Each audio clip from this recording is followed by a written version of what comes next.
Thank you very much, everybody. Very pleased to be here, and thank you for the invitation. This work is joint with Michael Smart, who's in the audience, and Alisa Tizitanova at UCSB. So in this paper, we are interested in learning about how quickly people develop information about the tax system.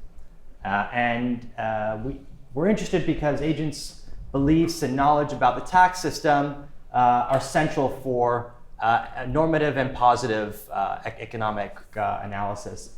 So for instance, agents' information about the tax system is going to in part determine their behavioral response to tax policies. And that's going to be important for things like scoring tax reforms in terms of their impact on net revenue, and also for calculating revenue maximizing tax rates. Agents' beliefs about the tax system may also enter their payoff functions, and so that they would also then be relevant for looking at the welfare effects of tax policy, including simulating optimal tax schedules. So in this paper, we're going to study the role of information in mediating the behavioral response to taxes. And what we're going to do is we're going to focus on immigrants to Canada using linked administrative records and linked immigration records, as well as individual tax returns. Our interest in looking at immigrants is twofold. I mean, on the one hand, it's a large and economically relevant group, especially in a country like Canada. But also, and perhaps more importantly, compared to those who were in Canada, it's not unreasonable to assume that immigrants initially have relatively little knowledge about the tax system compared to others, right? And so we're looking at this group can help us look at how people learn about taxes from the time they arrive in Canada. Immigrants are also an interesting group because they come from a wide variety of countries, and there may be initial differences between immigrants in how they understand taxes generally and how they might learn about the tax system here, because they may differ in their knowledge or in their tax morale. That's just a term that describes people's willingness to comply with the tax system, and these things could differ across source countries. So what are we going to do? We're going to attempt to isolate the role of information using two distinct but related empirical methodologies. So the first methodology is going to be a differences in bunching estimator. That's going to compare differences between the excess mass and the income distribution of immigrants who have been in Canada for a long time compared to those who are relatively recent arrivals, conditioning on factors that we think affect their ability and willingness to bunch in the first place. So controlling for factors that we think might affect people's willingness and ability to bunch, we hope that time since arrival is going to be informative about the role of information in learning about the tax system over time. After that, I'm going to show you some estimates from a second empirical methodology that is a difference in differences estimator that's going to compare the evolution of income for immigrants from different provinces, but who also live in different immigrant enclaves, the idea being that the information about the tax system may diffuse through these immigrant networks. And so what we're going to do is we're essentially going to look at heterogeneity in our differences in differences estimator among immigrants who we think have different information about the tax system because they're more or less likely, because they're living in an enclave or not. Okay. So in the event that I don't make it all the way to the end, here's a quick summary of the results. So from the differences in bunching estimator, we find that compared to immigrants that recently arrived, immigrants that have been in Canada for more than 10 years are approximately 13 to 14 percentage points more likely to bunch relative to a baseline level of bunching by 23%, right? So roughly 50% increase in percentage terms. These differences in bunching estimates are similar in percentage terms for the self-employed and wage earners, even though the self-employed are more likely to bunch overall. The additional bunching that you get from being in Canada longer, that gain is similar in percentage terms for the self-employed and wage earners. We also find that immigrants living in enclaves learn to bunch more quickly than immigrants that are not living in enclaves. From the difference in differences estimator, we find that the reported taxable income of tax filers living in immigrant enclaves responded more to a 2000-2001 reform that lowered marginal tax rates, especially for top earners. Okay, so in terms of contributions, we think we contribute to a few different literatures. First, there's a literature looking at how immigrants, how the diffusion of information works in populations of immigrants. And there's a number of papers that we cite here. Our contribution here is that we're going to focus on a broader sample of immigrants, not just the self-employed, and we're going to attempt to document the interaction between time since arrival and enclave relative to the prior work. So we think that interaction is going to be important. Secondly, we contribute to a set of papers that look at the knowledge of the tax and transfer system broadly. Many of the papers that I cite here are in the US. What we're going to do here is we're going to focus on a different population, which is immigrants to Canada. And we also think we contribute to the literature on social norms and tax compliance. So just a quick roadmap. I'm going to first summarize some relevant details about the tax system. It should be mostly familiar to this audience. Then I'm going to go into the data before the empirical methodology and the results. The way I'm going to do this is I'm going to present the methodologies and the results from the two different approaches sequentially. So I'm first going to go through the bunching estimator and then on to the evidence from tax reforms. Okay, so many of us know in this room that the personal income tax system is the most important source of revenue for the federal and provincial governments in Canada. The focus of our paper is going to be on the years between 1990 roughly and 2005, and that 15-year period. For the purposes of our paper, we can think of that period as being divided into two sub-periods. So the period before 2000 and the period after 2000. So in the pre-2000 period, provinces excluding Quebec were only able to levy surtaxes on the tax filer's federal tax liability. What that meant is that these provinces weren't able to set their own system of income brackets and rates. They could only levy a tax liability as a percentage of what the taxpayer owed federally. That just meant that the brackets effectively aligned at the federal and provincial levels. This system was referred to as the tax on tax system. After 2000, following an agreement with the federal government, provinces became able to set their own brackets and rates, provided that they used the same definition of taxable income as the federal government. And that series of reforms in 2000-2001, effectively gave provinces more leeway in setting the progressivity of their system. And that system is what we have in place today, and that's referred to the tax on income system. Right? And so just as a quick refresher, taxable income is going to be, of course, total income minus deductions. So total income is going to be the sum of income from earnings, self-employment, capital income, and so on. And deductions, there's a variety of them. I just listed a select few here.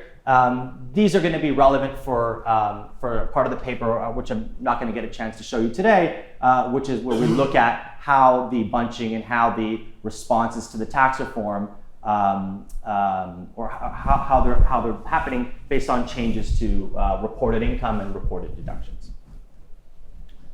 So I think I said most of what I wanted to say about the pre and post 2000 periods. Except for the fact that in the pre-2000 period, there was a large kink in the federal and, of course, provincial tax schedules at the second federal tax bracket, right? So that kink was at the nominal dollar amount of $29,590, which was actually fixed between 1992 and 1999. And so our bunching design is going to be focused on those years in which the kink didn't move.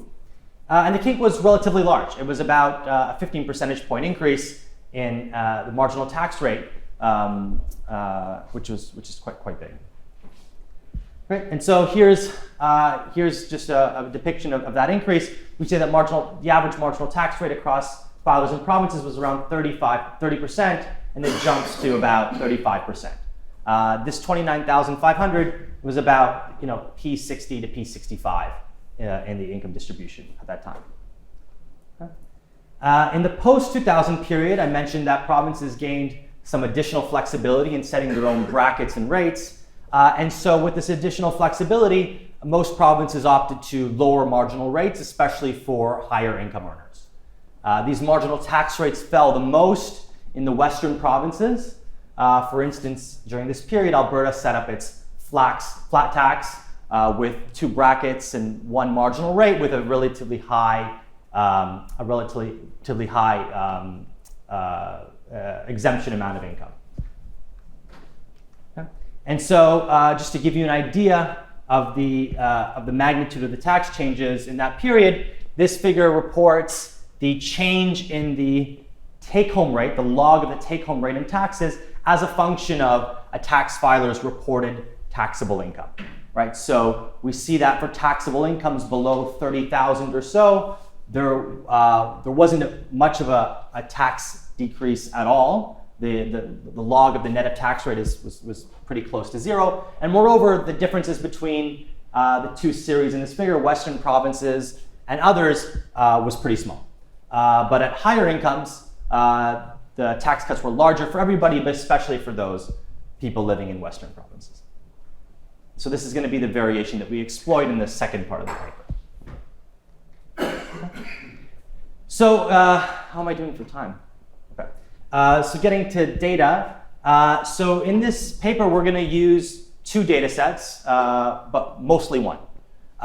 So the first data set is the IMDb T1 family file. I imagine this is going to be a data set that many of you are going to be talking about in the next couple of days. But the IMDb part of this data set is an administrative records on all immigrants to Canada from 1952. There's some additional information on immigrants after 1980, but in principle we have the record of everybody that came to Canada since 1952. Right? And so these records contain information on year of birth, gender, year of arrival, country of origin, visa category, and so on. And these immigration records are going to be linked to individual tax returns. That's the T1 family file, T1FF part. And so as I mentioned earlier, the focus of this paper is going to be primarily on the decade or so spanning the early 90s and the early 2000s. Right? And for us, this is going to mean we're going to have about 30 million individual year observations for that 12-year period. Yeah. So do you observe, I don't know the data, maybe I'm the other one who's now used the data here. Do you observe that the family had a representative in the canton filing taxes? So after 2003 or 4, I believe, there's information on the method for which the tax return was filed. So there's a number of categories. This is going to be a bit outside of our period. But yeah, so that variable's there now. Okay, and then for a very brief moment, we're going to be using data from the Longitudinal Administrative Data Bank, or LAD. This is a 20% random sample. Well, it's a panel of 20% of all tax filers. And we're going to be using this information because for one of the very first pictures I'm going to show you is I'm going to compare the bunching of immigrants to those born in Canada, and we're going to use the LAD for that. Okay. So what are some of the key variables that we're going to use? Just to keep in mind, just because there's going to be some notation later on, I just want everybody to be clear about what we're doing. So one of the variables that that I'm going to mention is a variable called world region. So in the IMDb, we have the actual country of birth as well as the country of last residence of immigrants. using information on people's country of birth, we're going to group tax filers into 18 world regions, right? And so, for instance, the US is its own world region. Then we have, just thinking about some of the other world regions that contribute the most immigrants to Canada. We have, for instance, East Asia, South Asia, and so on. And we're primarily going to do that because, especially for the bunching analysis, it's going to help us to have larger groups of countries together. Of course, we could do this on the subset of very, very large countries for which we have enough observations. We're also going to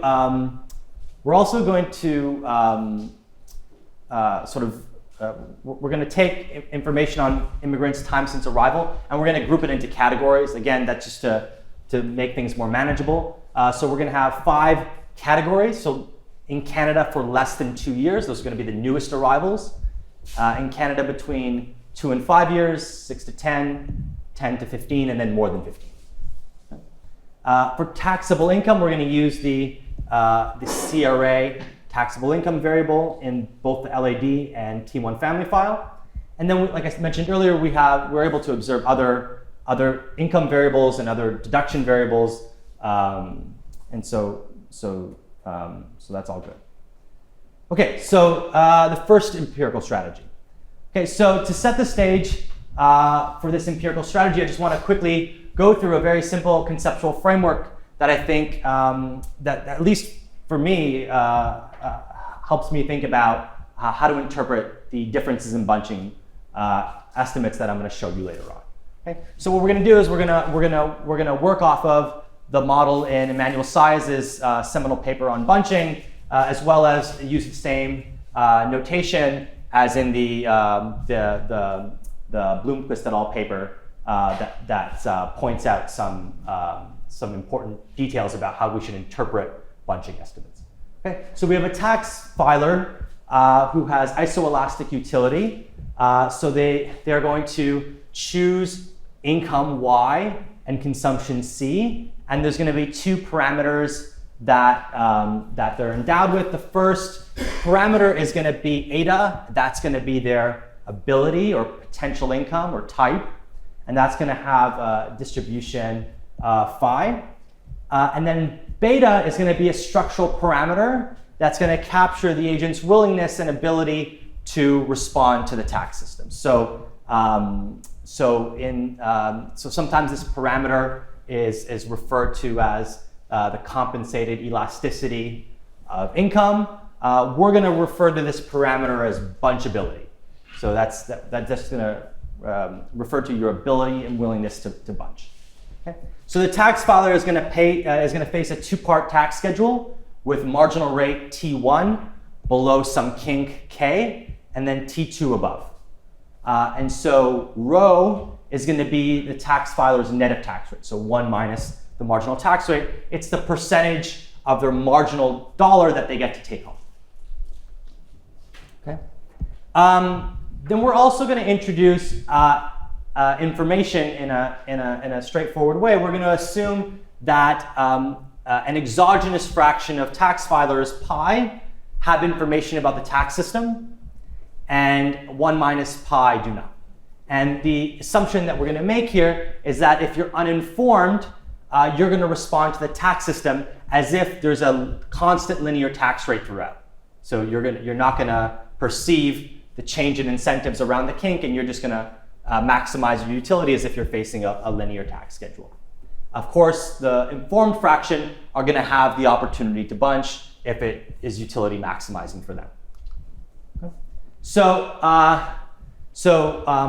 tax filers are going to choose their income optimally. So income is going to be a function of rho, which is the take-home rate, as well as their structural parameters, eta and beta, right? And f of y is going to be the density of reported income that is a function of these variables. And for the informed agents, given the 2-part schedule, an interval of types from below eta L, from above eta H, are going to choose to bunch and report income y equals to k. Okay? And so, assuming that the density of types is approximately constant over this interval, eta L, eta H, we can write the fraction of tax filers that are bunching as a function of, do I have this? Is there a pointer here? Yeah? As a function of the take-home rate, the information parameter, and the bunchability parameter, as well as on the counterfactual income distribution at the kink, K. Okay, so if we take a log approximation to this, we can actually get what eventually is gonna be our estimation strategy, right? So in order to estimate bunching, we're gonna need to estimate 4 things. So information, bunchability, the size and the jump at the kink, that's easy. That's just from the data, as well as the counterfactual density of the income distribution, right? So what our goal is going to be here is going to be to isolate the effect of information from the bunchability parameter. Okay? So our solution to this challenge is going to be to estimate the difference in bunching between groups whose bunchability is arguably the same. So any differences in bunching between those 2 groups are solely going to be due to information. So how are we going to do this? How are we going to operationalize this? So what we're going to do is we're going to partition tax filers into a number of heterogeneity groups. And we're going to argue that within these heterogeneity groups, tax filers have a similar bunchability. As a baseline, what we're going to do is we're going to define these heterogeneity groups by their world region of origin and their self-employment status. So the idea being if you're an immigrant, say from China, and you're self-employed, no matter how long you've been in Canada, you have the same willingness and ability to bunch. That's the assumption working in the background. So for each heterogeneity group, we're going to discretize the income distribution into $100 bins, and we're going to count the number of tax filers in those bins. And we're going to normalize so that the bins are centered around the kink at 29,590. So NACB is going to be a count of the number of tax filers in heterogeneity group C who are in time since arrival group A and who have income in bin B. After that, what we're going to do is we need to define the region over which we think the bunching occurs. So the variable D is going to be equal to 1 if the income bin that you're in is in the bunching region that we define. Right? So to start off, we're going to assume that there's sharp bunching only. So we're only going to say the bunching region is income exactly within $100 of the cake. And then I'll show you some robustness to varying that. For our estimation that I'm going to show you in a minute, we're also, as a baseline, going to restrict the bandwidth to the $1,100 region to the left of the kink. Right? We don't want to use information on incomes to the right of the kink because those are the people whose incomes are being shifted to the left. Right? So we don't want to use that part of the income distribution to estimate the counterfactual. We only want to use the left part. So our baseline estimation equation is going to estimate bunching as follows. So we're going to regress the log of the counts in each cell on the fixed effects for income bins. These income bin fixed effects are going to give us an estimate of the counterfactual distribution to the left of the kink. We're also going to have fixed effects for time since arrival and the heterogeneity groups. Those are going to allow the income distribution to be shifted up or down for each of these groups relative to an omitted category. The gamma C parameter is going to estimate how bunching differs for each of these heterogeneity groups, so self-employed and world region of origin. And the parameter that we care about is going to be the kappa Ks. right? So these kappa k's are going to measure the additional bunching as immigrants are in different time since arrival groups. So as they've been in Canada longer, relative to the omitted category, which is those that just arrived. So, why do we have these fixed effects for these heterogeneity groups and so on? Well, why aren't we just estimating the impact of time since arrival without accounting for the heterogeneity? Well, it's because immigration flows to Canada have varied over time, right? In the earlier part of the data set, immigrants to Canada disproportionately came from some countries, and then later on, immigration came from other countries. And so without controlling for country of origin, we would confound time since arrival with immigrants from different countries. And if immigrants from certain countries are more or less likely to bunch, we wouldn't be picking up the impact of information. Similarly, we want to control for self-employment status because immigrants, people that are self-employed may have different ability to bunch because they can control the timing of their income and so on. I think there was a question. Yeah. Yeah. When you presented the database, you said there was education data. Yeah. So I'm wondering why you're not using it, since your ability to understand the tax system and to bunch eventually probably depends on your education level. Yeah. So the practical reason is that the education is only available for immigrants after 1980. So we'd be throwing out. We wouldn't be able to have information on immigrants in Canada more than 15 years, because our estimation sample is going to be around 92 to 99. So we wouldn't have that category. That's the primary reason. But I guess we could check the sensitivity to that. Yeah. Okay, so as I mentioned earlier, our identification assumption here. So let me just say, so as a worst case scenario, it's probably not a good thing to say in a presentation. As a worst case scenario, what I'm going to show you is a bunch of estimates that show that immigrants from different countries and who've been in Canada for different periods of time bunch at different rates.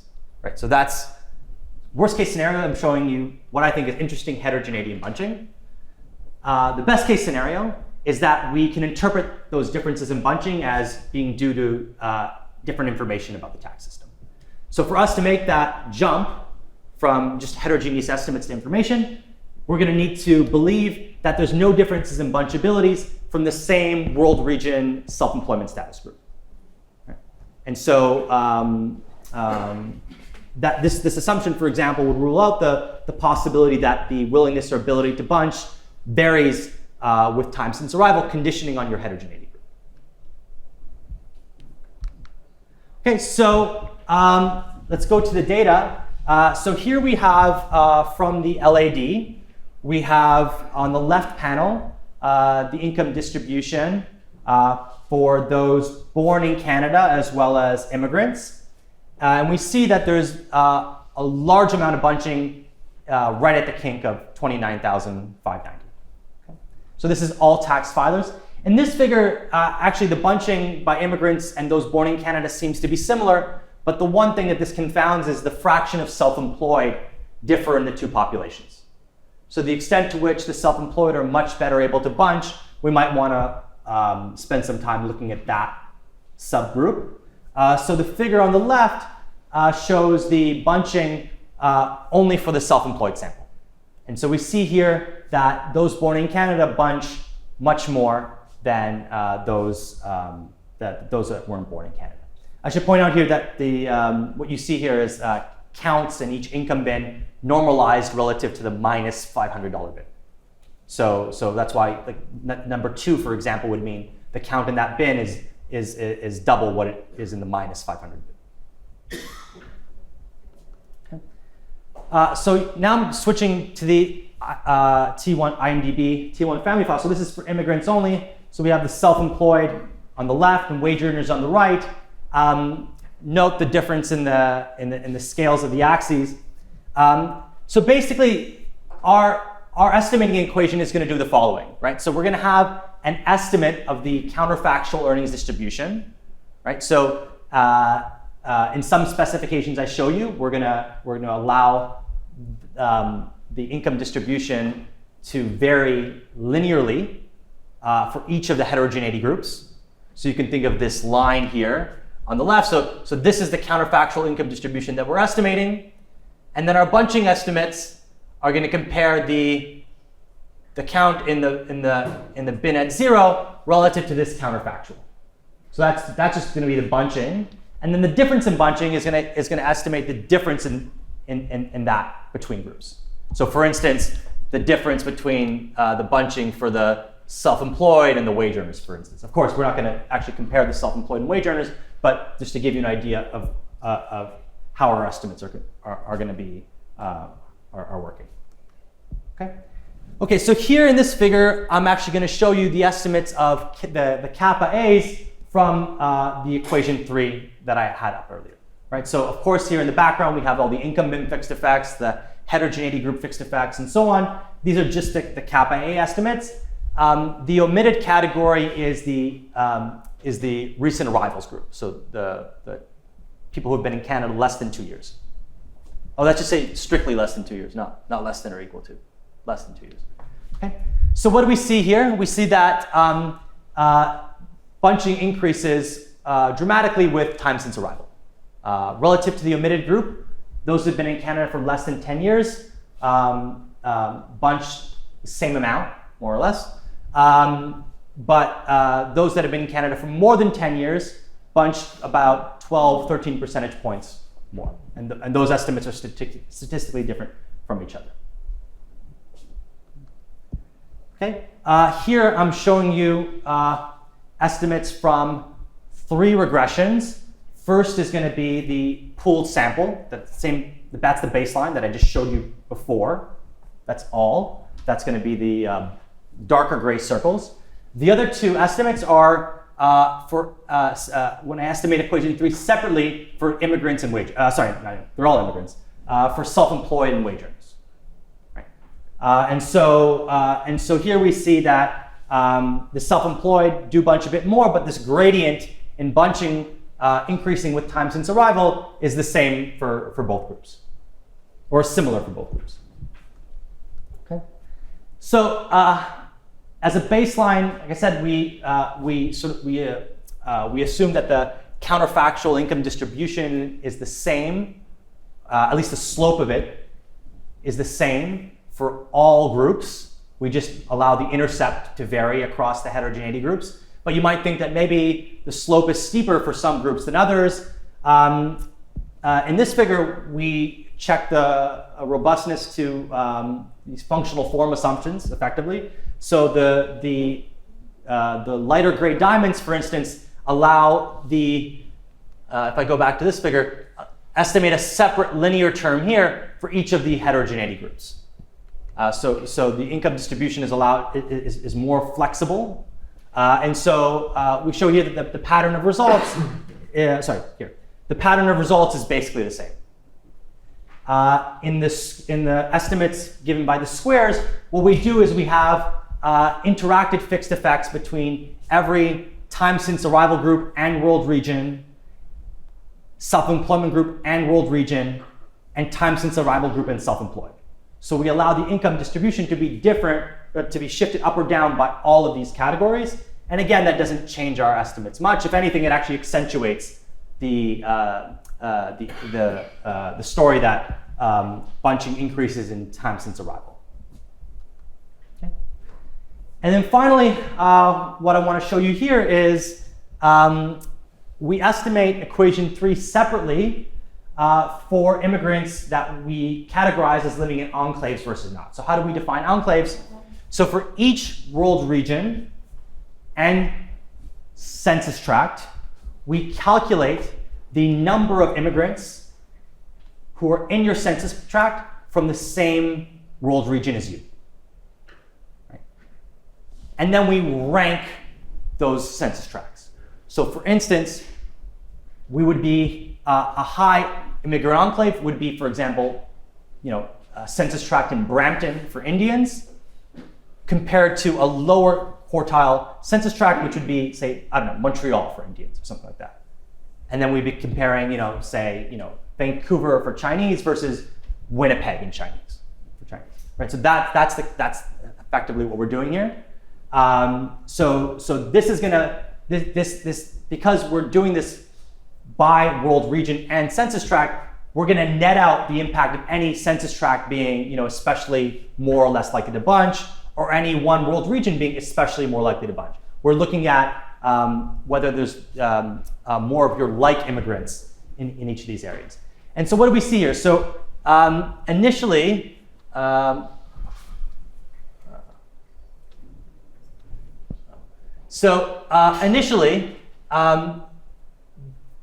immigrants that are living in enclaves and those that aren't have bunching of about 8 or 9 percentage points. So there's about 8 or 9% more excess mass compared to what we would expect based on the counterfactual.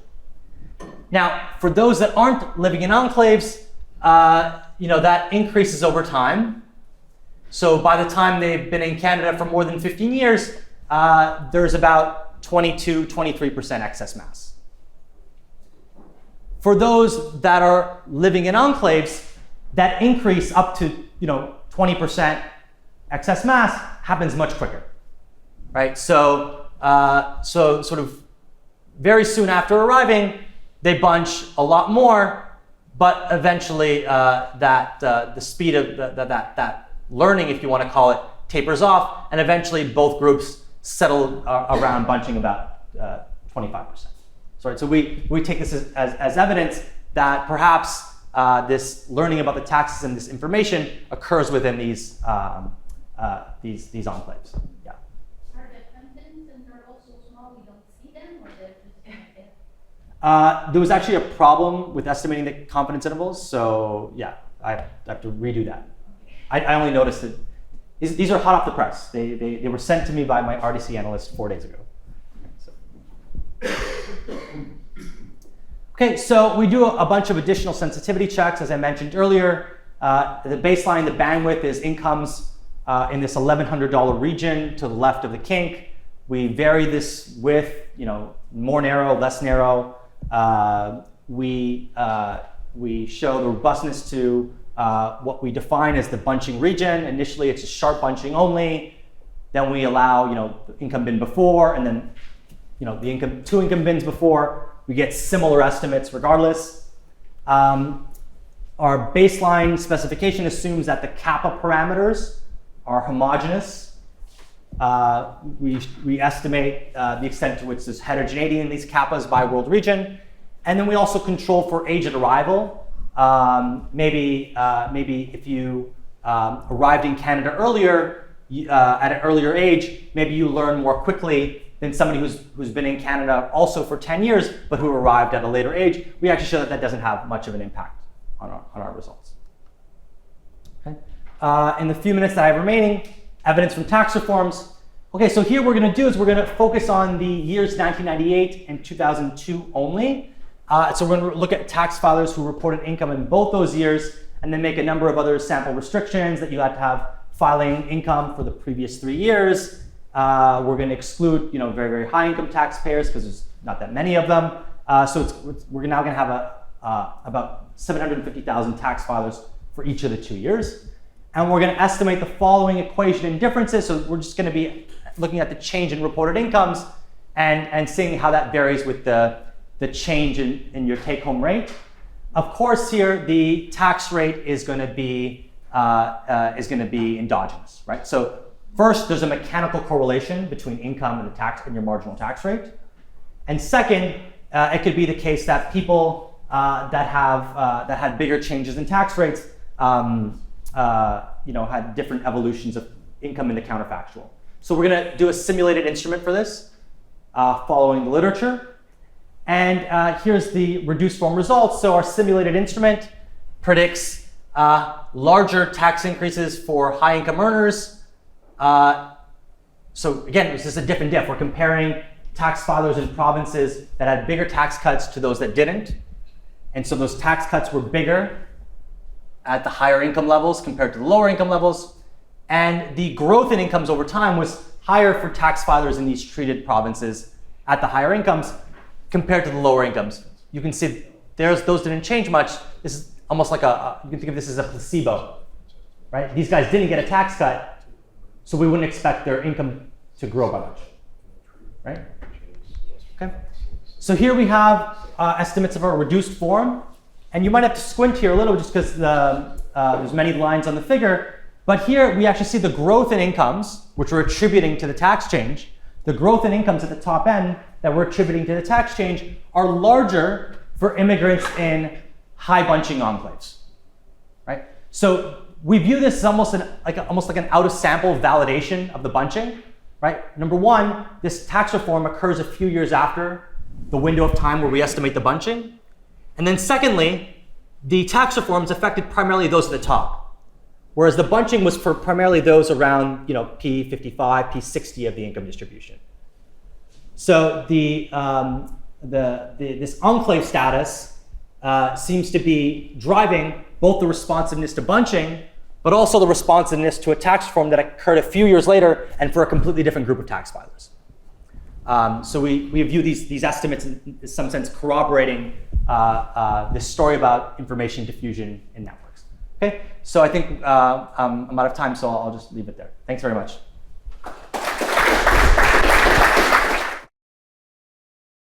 It's a pleasure to be here today. So when Adam tells you he received his results 4 days ago, that means you can. That means I received a draft of the paper a week ago. So I'm going to do my best, and I'm going to give comments. It's not going to be technical like Adam. I think to take your words again, I believe that at worst you do have evidence of bunching, and I think that's right.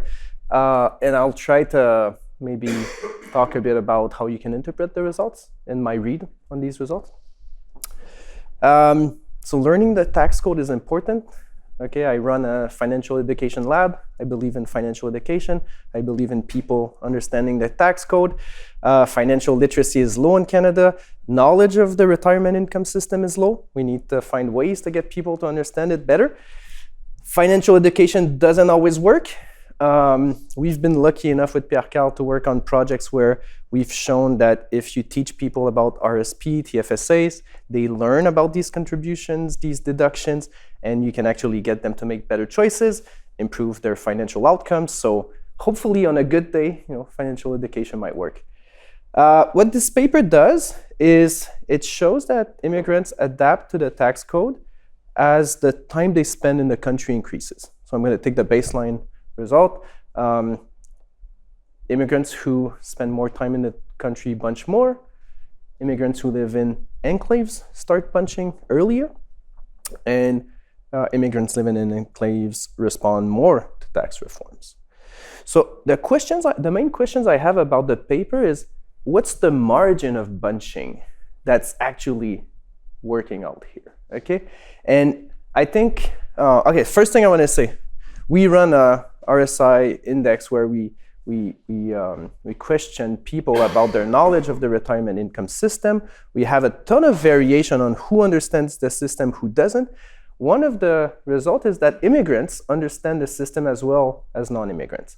Now, granted, we don't have time since arrival, we don't have country of origin, there's a bunch of things we don't have, but our understanding is that we're selecting the immigrants quite heavily. We're getting smart people in the country, and these people can learn about the tax code pretty fast. So maybe you come in Canada and you don't know it at first, but it seems like there's evidence, at least we show, that they do a good job. Okay, so my question is, again, how are they bunching in your data? My read is bunching could happen at 3 different margins. Bunching could be about adjusting your labor supply.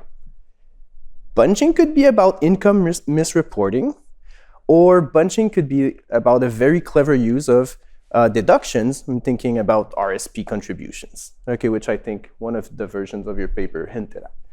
So the only trouble I have here is that it seems like, one, immigrants might be less likely to do all of these things than non-immigrants, and 2, it might seem that time spent in the country is going to lead them to do more of these things, whether they're learning or not. So I just want to dissect this one by one with you. Immigrants might have less flexibility to adjust labor supply. So oftentimes you come in, you're on a stricter work permit. Maybe you don't have the chance to change your employer. Maybe you're sticking with the employer. So it seems possible that you would have less flexibility to adjust. And it seems possible that over a course of 10 years, you'd be better able to adjust your labor supply. I think immigrants might be less likely to misreport income. So I was Googling this, and if you get caught misreporting your income, it directly affects your process of becoming a citizen or becoming a PR. So definitely it seems like they might be less likely to do it. But again, after 10 years, maybe you've gone through the process and now you're a PR, you're a citizen, and then maybe you start misreporting. I wouldn't do it, but maybe people would. And then even the RSP deductions, imagine you come into Canada, you're not sure you're gonna stick around for 20 years. Do you wanna have a retirement account in Canada if you're gonna move back home?